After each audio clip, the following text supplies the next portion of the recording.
Our last research presentation is from Rachel Thompson, a Ph.D. student in bioengineering. Her talk is on spinal disc research, a new solution. Let's hear it for Rachel.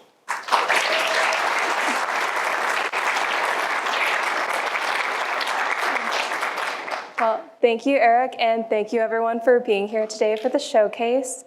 We're almost done, I promise. So picture this. One day you wake up and your lower back starts hurting.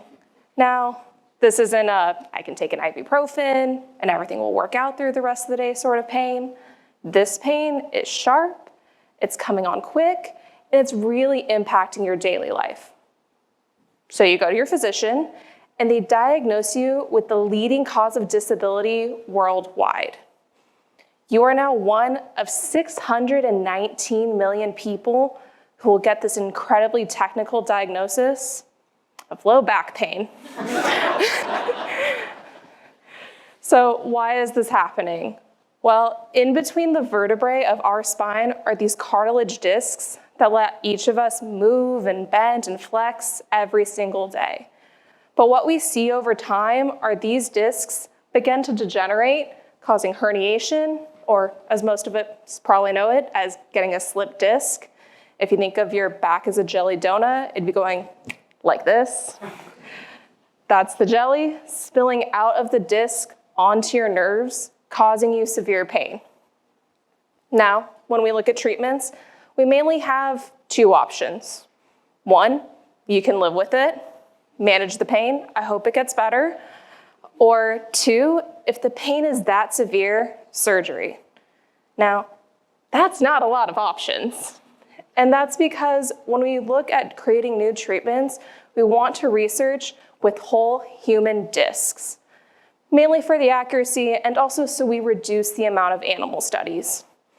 But when we harvest these discs from organ donors, the clock immediately starts and cells within the disc die very quickly.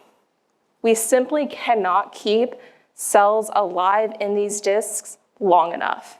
So even when the research gets done, it's difficult to duplicate and validate the results. We need a method of keeping these cells alive. And that's what my research is all about. So to do that, I use a method called cryopreservation.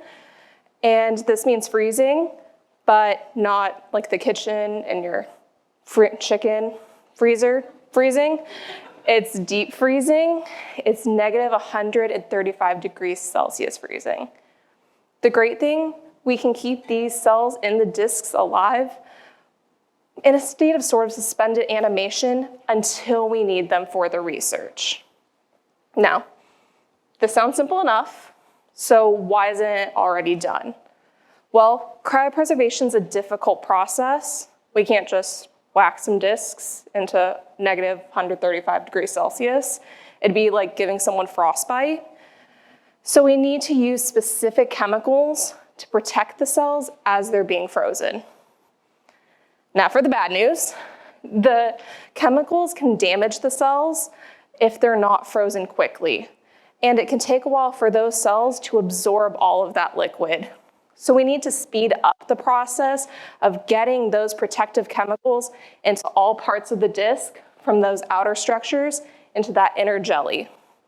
And to do this, we use compression. We squish the discs just a little bit to let them soak up all of that protectant chemical. And I mean, you can think of it as a kitchen sponge. You wring out the sponge, you put it in water, you let it go, and you watch it swell. That's what's happening to those actual discs in my lab. So this all sounds great, but does it work? When we stain for viability, we know that green is alive and red is dead. With fresh discs, ones that haven't been compressed and haven't been cryopreserved, it's very green, so the cells are alive. But with discs that have been cryopreserved but not compressed, red is very dead, versus discs that have been compressed and cryopreserved, it's like a forest. It's very green, the cells are alive.